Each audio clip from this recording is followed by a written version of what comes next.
এটা কিন্তু আমাদের রায়মার্টিনে তোমাদের যে নিউক্লিয়াসের তার পার্ট নাম্বার 3, রায়মার্টিন সলিউশন নিউক্লিয়াসের পার্ট নাম্বার 3, এবং এখান থেকে আমরা 21 থেকে 30 অবধি করব, আর একটা পার্ট লাগবে। তো ওই একটা পার্ট দিয়ে দিলে কিন্তু মোটামুটি আমাদের রায়মার্টিনের তোমার নিউক্লিয়াসটা কিন্তু শেষ, ঠিক আছে। তারপরে ওয়ান শট আসবে এবং তোমাদের যে পরীক্ষা আমরা শুরু করেছি, হ্যাঁ, মক টেস্ট, সেই মক টেস্টটা কিন্তু তোমাদের কন্টিনিউ চলতে থাকবে। তো অবশ্যই যারা নতুন তারা সাবস্ক্রাইব করে রেখে দিও, আর যারা 11-এর ছেলেদের অবশ্যই একটু শেয়ার করে দিও। কোশ্চেনটা কি বলছে একটু শুনো। বলছে টি ইকুয়াল টু 0 সময়ে কোন তেজস্ক্রিয় মৌলের নমুনার ভর হচ্ছে 10 গ্রাম। তার মানে যখন টি ইকুয়াল টু 0 তখন n0 হচ্ছে টি ইকুয়াল টু 0 সময়ে যে ভর সেটা কত, 10 গ্রাম বলেছে। বলছে পরপর দুটো গড় আয়ুকে কি দিয়ে প্রকাশ করা হয়, টাউ দিয়ে। আচ্ছা, পরপর দুটো গড় আয়ু মানে সময় কত, সময়টা এখানে বলে দিয়েছে 2 টাউ, ঠিক আছে। দিয়ে বলেছে অবশিষ্ট গড় আয়ুর পর অবশিষ্ট মৌলটির পারমাণু আণবিক ভর কত, আনুমানিক ভর। এই সূত্রটা জানো, n সমান n0 e to the power minus lambda t. এবার সূত্র এই কোশ্চেন গুলো করার জন্য যত সূত্র আমরা ব্যবহার করব সমস্ত কিছু এখানে আমরা লিখে দিয়েছি। যেমন n সমান n0 e to the power minus lambda t, এবং এই সূত্রটা আমি এখানে প্রয়োগ করছি, ঠিক আছে। এখানে nটা বের করতে হবে, ঠিক আছে। n0টা হচ্ছে আমাদের 10 গ্রাম, n0টা। এবার আমি বলি t সমান হচ্ছে 2 টাউ, এবার টাউ সমান হয় 1 বাই ল্যামডা, এটা তোমরা জানো। আচ্ছা, তাহলে এখানে ল্যামডা টি সমান কত লিখবো, ল্যামডা টি, তাহলে ল্যামডার জায়গায় ল্যামডা বসালাম, আর টি এর জায়গায় 2 টা বসাবো, তাহলে 2 টা বসালাম, ঠিক আছে। তাহলে ল্যামডা ইনটু 2 ইনটু এই টাউ এর জায়গায় 1 বাই ল্যামডা বসাতে পারি, তাহলে এটা বসালাম 1 বাই ল্যামডা, তাহলে ল্যামডা আর ল্যামডা, আচ্ছা সরি এটা হচ্ছে ল্যামডা, ঠিক আছে, এটা হচ্ছে ল্যামডা। তাহলে এই ল্যামডা আর এই ল্যামডা কেটে গেলে এখানে থাকছে 2, তার মানে ই টু দি পাওয়ার এটা হচ্ছে কত, -2, এটা গ্রাম লেখা আছে, ঠিক আছে। তাহলে 10 আর এই ই টু দি পাওয়ার এটাকে যদি নিচে নিয়ে যায় তাহলে ই স্কয়ার হয়ে যায়। আচ্ছা, ই স্কয়ারের মান কত, এটা ক্যালকুলেটরে তোমরা শিফট টিপে তারপরে ln টিপলে তাহলে ই, আর স্কয়ার মারবে না, এক্স এর মাথায় স্কয়ার ওইটা দেবে না, জাস্ট 2 টিপবে, ঠিক আছে। তাহলে উত্তর আসছে এটা 10 বাই এটার উত্তর আসবে দেখবে 7.389। এবার 10 ভাজিত যদি 7.398 করা যায়, এইটার অ্যান্সার আসবে দেখবে 1.35, এই এত গ্রাম, ঠিক আছে। এটা কিন্তু আমাদের অ্যান্সার, এই অঙ্কটার ক্ষেত্রে এটা হচ্ছে আমাদের অ্যান্সার। নেক্সট কোশ্চেনের দিকে আমরা যাই। নেক্সট কোশ্চেন কি বলছে এখানে বলছে নিউক্লিয়াস দুটির পৃষ্ঠতলের ক্ষেত্রফল, মানে নিউক্লিয়াসের ক্ষেত্রফল আমাদের বের করতে বলেছে। এবার নিউক্লিয়াসের রেডিয়াস তো আমরা জানি যে রেডিয়াস r সমান হয় r0 a টু দি পাওয়ার 1/3, ঠিক আছে। a টু দি পাওয়ার 1/3 হয়, তাহলে r সমানুপাতিক কি হচ্ছে a টু দি পাওয়ার 1/3। এটা কি, এটা হচ্ছে ভর সংখ্যা, আর rটা কি, rটা হচ্ছে নিউক্লিয়াসের ব্যাসার্ধ, ঠিক আছে। তো আমি যদি এখান থেকে r1 আর r2 মানটা বের করি, ঠিক আছে, দিয়ে এইখানে তো ক্ষেত্রফল যেহেতু চেয়েছে, তাহলে a1 সমান হচ্ছে পাই r1 তার স্কয়ার করলাম একটা, আর একটা a2 করলাম, a2টা হচ্ছে পাই r2 তার স্কয়ার করলাম, ঠিক আছে। তাহলে এখানে এটা r1 ধরলাম, তাহলে r1, আচ্ছা এই এটা আর এই এটা পার্থক্য আছে, এটা হচ্ছে ক্ষেত্রফলের a, ঠিক আছে, এটা হচ্ছে আমাদের ক্ষেত্রফলের a। আর এইখানে যে এটা আছে এটা কিন্তু আমাদের ভর সংখ্যা, এই এটা কিন্তু আমাদের ভর সংখ্যার a, আর ওই দিকের যে এটা আছে সেই এটা হচ্ছে আমাদের কিন্তু ক্ষেত্রফল।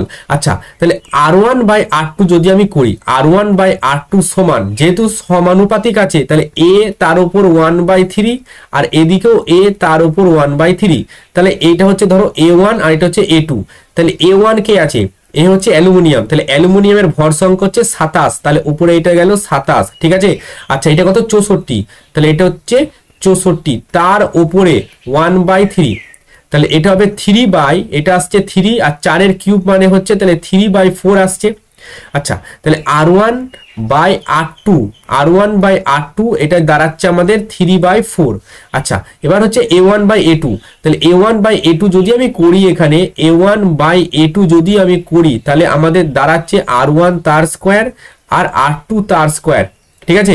তার মানে 3 ইন্টু 3, ঠিক আছে, আর নিচে 4 ইন্টু 4, তাহলে দাঁড়াচ্ছে 9/16। তাহলে যেটা আমাদের পৃষ্ঠতলের ক্ষেত্রফল জানতে চেয়েছে, সে পৃষ্ঠতলের ক্ষেত্রফল a1:a2, এটা সমান কত দাঁড়াচ্ছে 9:16। এবং দেখো এটাই কিন্তু আমাদের অ্যান্সার আছে, ঠিক আছে, এটাই কিন্তু আমাদের অ্যান্সার আছে।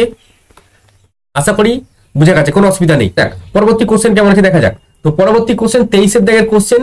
আচ্ছা, একটি মিশ্রণের মধ্যে দুটি তেজস্ক্রিয় উপাদান A আর B রয়েছে। আচ্ছা ভালো কথা, যাদের অর্ধায়ু যথাক্রমে 20 সেকেন্ড আর 10 সেকেন্ড, তাহলে T1টা আমি ধরলাম 20 সেকেন্ড। আচ্ছা T1টা আমি ধরলাম এখানে 20 সেকেন্ড, T1 20 সেকেন্ড আর হচ্ছে T2 হচ্ছে আমাদের 10 সেকেন্ড। প্রাথমিকভাবে মিশ্রণটিতে 40 গ্রাম এ আর 160 গ্রাম বি আছে। প্রাথমিকভাবে মানে N0 এটা এ হবে, ঠিক আছে, যেটা আমাদের 40 গ্রাম বলেছে, আর N0B যেটা আছে সেটা হচ্ছে আমাদের 160 গ্রাম, তাহলে 160 গ্রাম হয়ে গেল।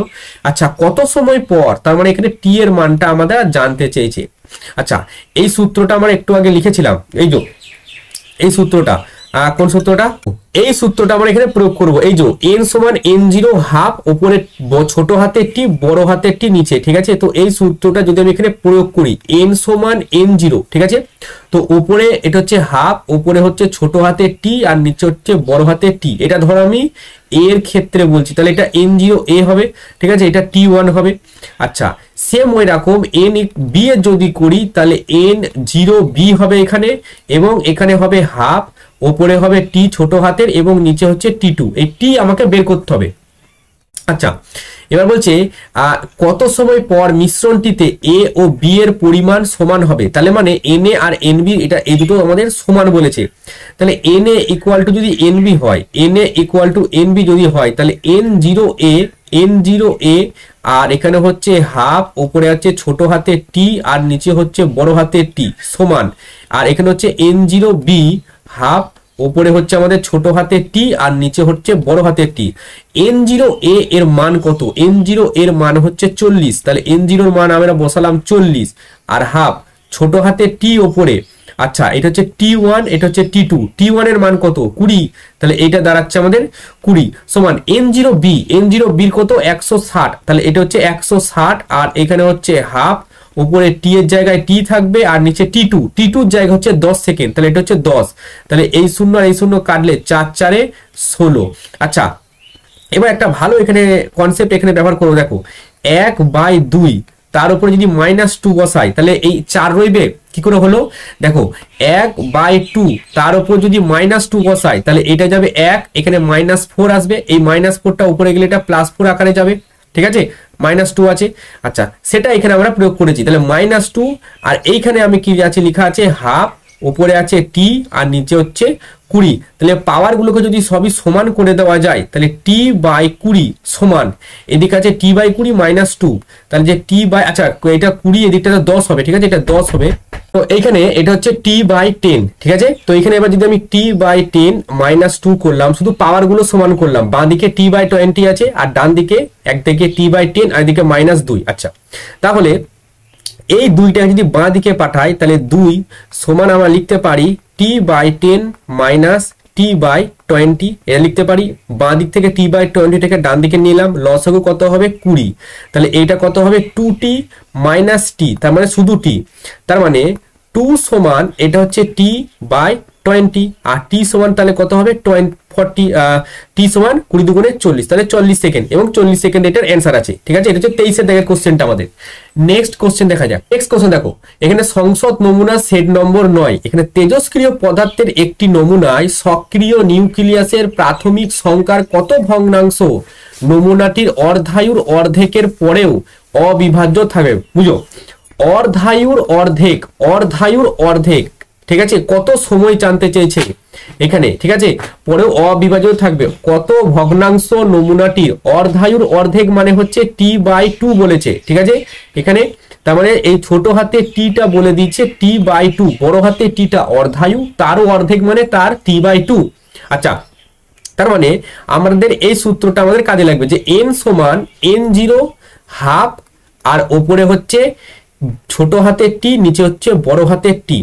আচ্ছা n/n0 এইটাই আমাদের লাগবে। n0টা কি প্রাথমিক আর nটা কি অন্তিম, মানে প্রাথমিকের কত শতাংশ আছে এখনো সেটা কি বোঝানো হচ্ছে। n/n0 মানে হচ্ছে প্রাথমিক সংখ্যার কত ভগ্নাংশ, n/n0টাকে এটাই বোঝানো হয়। তাহলে সেটা সমান আমি লিখতে পারি হাফ, উপরে লিখবো আমি ছোট হাতের টি, কিন্তু ছোট হাতের টি এর জায়গায় আমি t/2 বসাবো, তাহলে উপরে টি নিচে 2 ইনটু, আচ্ছা নিচে একটা ছোট হাতের টি আছে, তাহলে এটা কাটে, এটা হচ্ছে 1/4, তাহলে এটা হচ্ছে আমাদের 1/4, এটা 1/4 না, এটা হচ্ছে আমাদের 1/2 আর তার মাথার উপর হাফ, তার মানে এটা বোঝায় 1/√2 কে বোঝায়। তাহলে n/n0 এর মানটা কি দাঁড়াচ্ছে 1/√2, এবং দেখো এটাই তোমাদের অ্যান্সার আছে, ঠিক আছে। এবং এই কোশ্চেনটাকে স্টার মার্ক দিয়ে রেখে দিও, 24 নাম্বার আমাদের হলো, ঠিক আছে। নেক্সট আমাদের কোশ্চেন বলছে একটি ডয়োটেরিয়াম। আচ্ছা, ডয়োটেরিয়ামের সংকেত কে কে জানো আমাকে বলো। ডয়োটেরিয়ামের সংকেত হচ্ছে 1H2, এটা হচ্ছে ডয়োটেরিয়ামের সংকেত, এবং এর বন্ধন শক্তি বলেছে 2.2, এর বন্ধন শক্তি বলেছে 2.2, এবং সেটা মেগা ইলেকট্রিক ভোল্টে। আর হিলিয়াম 4 আর 2 এর বন্ধন শক্তি বলেছে 28 মেগা ইলেকট্রিক ভোল্টে।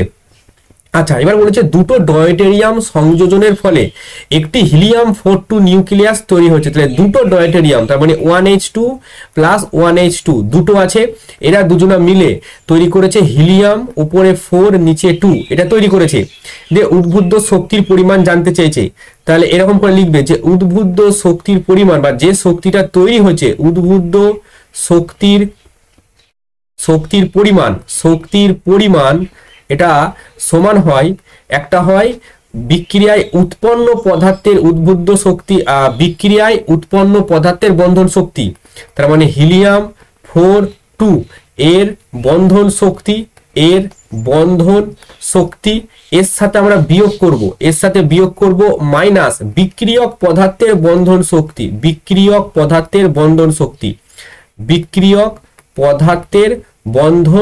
শক্তি।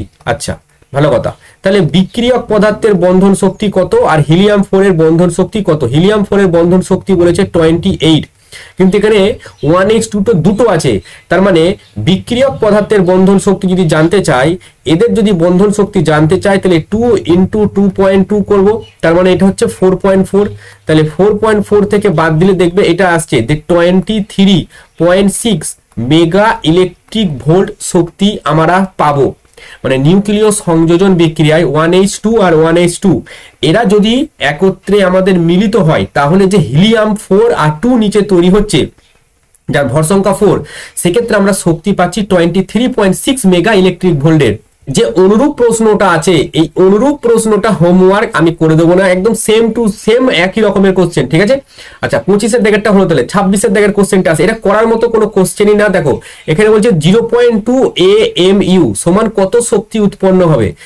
1 AMU এটা সমান হয় 931.2 মেগা ইলেকট্রিক ভোল্ট শক্তি তৈরি হয়।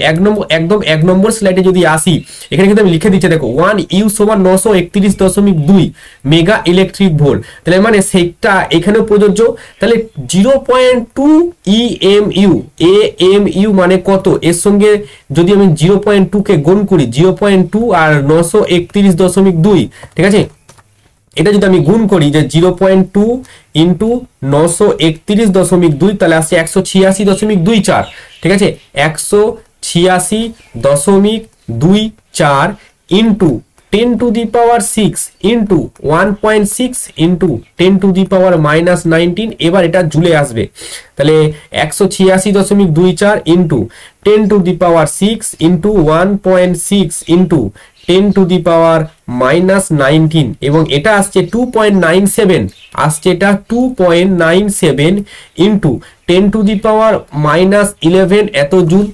অ্যান্সার মিলেছে, এটা 11 2009 সালে কিন্তু এসছে এই কোশ্চেনটা। নেক্সট কোশ্চেন আমরা যাব 27-এর দাগের। একটি নিউক্লিয় বিভাজন বিক্রিয়ায় 2U পরিমাণ শক্তিকে রূপান্তরিত হলে MeV এককে প্রকাশ করো। খুবই সহজ প্রশ্ন একটা, এই অনুরূপ প্রশ্নটা আগেই বলে দিলাম, বাড়ির কাজ।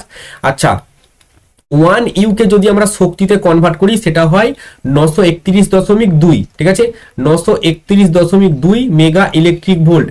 এইচএস এর জন্য আমি এটা 931 লিখছি, যদি তোমাদের এটা জয়েন্টের জন্য হতো এটা 930 ওভারঅল, বা হাজারো হিসেবে অনেক সময় করা হয়। যদি আমাদের ABCD যে 4টে অপশন, সেই অপশনের ডিফারেন্স যদি অনেক বেশি থাকে, তখন এটাকে আমরা হাজারও ধরে নিতে পারি। আচ্ছা, তাহলে 1U তে আমাদের 931.2 মেগা ইলেকট্রিক ভোল্টের শক্তি তৈরি হচ্ছে।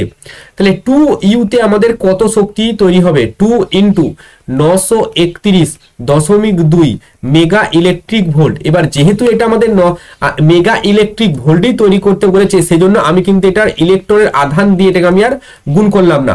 তো এটা আমাদের উত্তর আসছে 8 1862.4 এত মেগা ইলেকট্রিক ভোল্ট। ঠিক আছে, এটাই সেম টু সেম এটা অ্যান্সার আছে। ঠিক আছে, অনুরূপটা আশা করি তোমরা পাবে। এটাকে যদি 0.2150 দিয়ে ভাগ করো তাহলে উত্তর পেয়ে যাবে। এবার এগুলোতে কোশ্চেনে দেখবে মেগা ইলেকট্রিক ভোল্ট দেওয়া আছে কিনা। যদি মেগা ইলেকট্রিক ভোল্ট দেওয়া থাকে তাহলে তো খুবই ভালো, আমাকে আর খাটতে হবে না। আর যদি মেগা ইলেকট্রিক ভোল্ট না দেয় তাহলে আমাকে জুলে নিয়ে যেতে হবে। তখন আমাকে এই আগেরটার মতো যেমন করলাম 10⁻6 দিয়ে একবার গুণ করতে হবে, আর 1.6 × 10⁻−19 দিয়ে আমাদের গুণ করতে হবে। পরে কোশ্চেন যায় 28 দাগের কোশ্চেন, এবং এই কোশ্চেনটা তোমরা স্টার মার্ক দিয়ে রেখে দিও। এই কোশ্চেনটা খুবই ভালো একটা প্রশ্ন। এখানে আমি লিখে দিচ্ছি। ঠিক আছে, এক্স ওপরে আছে 88 আর নিচে আছে 37 প্লাস আলফা, আলফা মানে হিলিয়াম, হিলিয়াম ওপরে 4 নিচে 2। ঠিক আছে, আচ্ছা অ্যারো এটা হচ্ছে ওয়াই, ওপরে এক্স আর নিচে ওয়াই আছে, উপরে এক্স আর নিচে ওয়াই আছে, প্লাস 2 বিটা। এবার দেখো বিটার যে মান, সেই বিটার মান হয় -2 লিখলাম, -1 হয় কিন্তু 2 এর জন্য এখানে -2 লিখলাম, আর উপরে 0 হয়। এবার এই এক্স আর ওয়াই এর মান জানতে চাইছে, তাহলে ওপরটা কি আমাদের ভর সংখ্যা, তাহলে এখানে লিখবো ভর সংখ্যার সংরক্ষণ সূত্র। ঠিক আছে, ভর সংখ্যার সংরক্ষণ সূত্র থেকে পাই, ভর সংখ্যার সংরক্ষণ সূত্র থেকে পাই, ভর সংখ্যার সংরক্ষণ সূত্র থেকে আমরা কি পাই না, বাঁ দিকের ভর আর ডান দিকের ভর দুটো সমান হবে। তাহলে বাঁ দিকের ভর আমাদের দেখতে পাচ্ছি 88 আছে প্লাস 4 আছে সমান x প্লাস 0 আছে, তাহলে x সমান আমাদের বেরোচ্ছে 92। আচ্ছা, নিচেরটা কি পারমাণবিক সংখ্যা, তাহলে পরবর্তীতে আমরা লিখবো যে পারমাণবিক সংখ্যার সংরক্ষণ, পারমাণবিক সংখ্যার সংরক্ষণ সূত্র থেকে পাই, পারমাণবিক সংখ্যার সংরক্ষণ সূত্র থেকে পাই, সূত্র থেকে পাই। আচ্ছা, তাহলে পারমাণবিক সংখ্যার সূত্র যদি হয় তাহলে বাঁদিকে কত আছে 2, দুটো আছে 37 প্লাস 2 সমান এদিকে কত আছে y, এটা -2 আছে, তাহলে -2টা যদি উপরে যায় এটা কত হচ্ছে 39 আর 2 এ 41, তার মানে y টা বেরোচ্ছে 41 আর x টা বেরোচ্ছে 92, এবং এটাই উত্তর। আর সেম টু সেম এইরকম করে লিখবে ফুল মার্কস। ঠিক আছে, এখানে 1 + 1 আছে 2 নম্বর আছে, 2 নম্বর যদি 1 নম্বরও কাটা যাবে না। ঠিক আছে, এখানে তবু আমি লিখে দিচ্ছি যে আলফা মানে হচ্ছে হিলিয়াম, ওপরে 4 আর নিচে 2।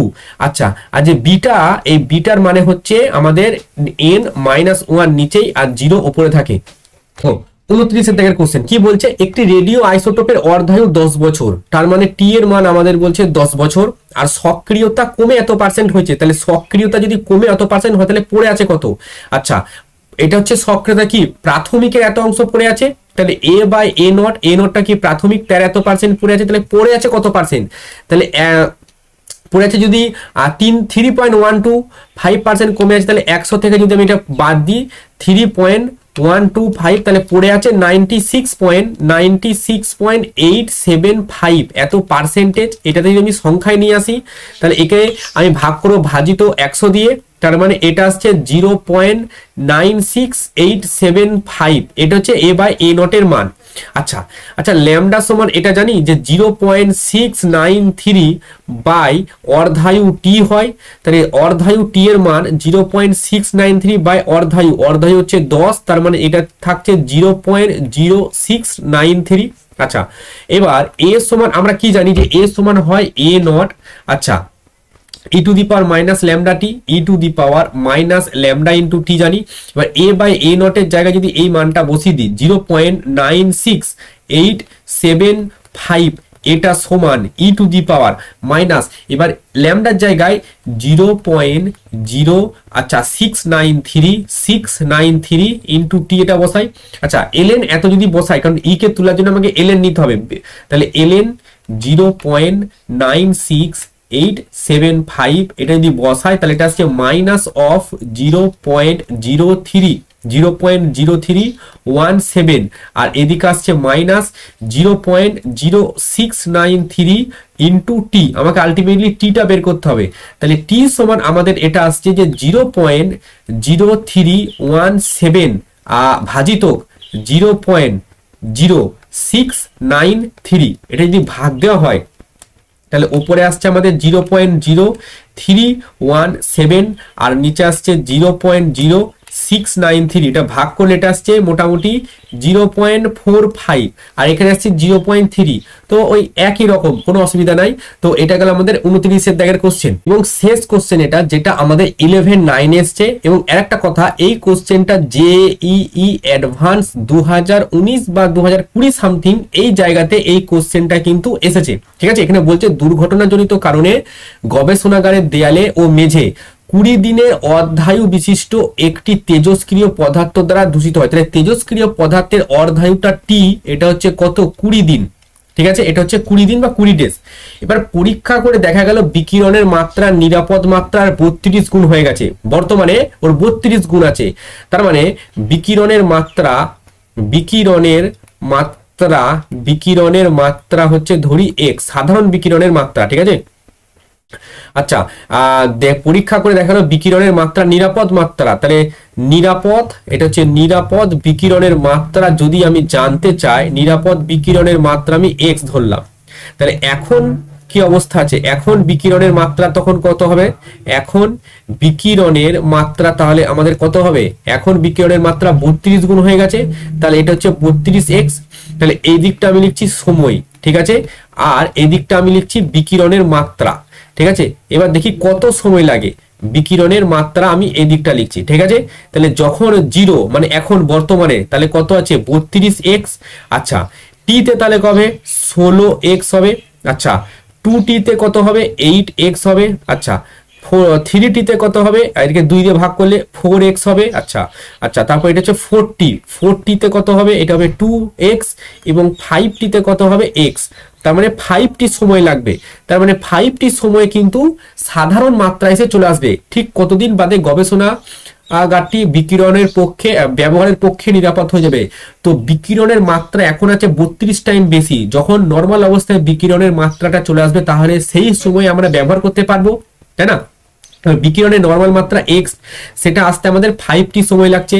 আর 5t মানে কত, 5, আর t এর মান কত 20, তাহলে 5 × 20 মানে হচ্ছে 100 দিন, এবং 100 দিন কিন্তু আমাদের সময় লাগবে। এবং এটা আমাদের যেই অ্যাডভান্স এসছে কিন্তু কোশ্চেনটা সেম টাইপের কোশ্চেন যেই অ্যাডভান্সেও এসছে।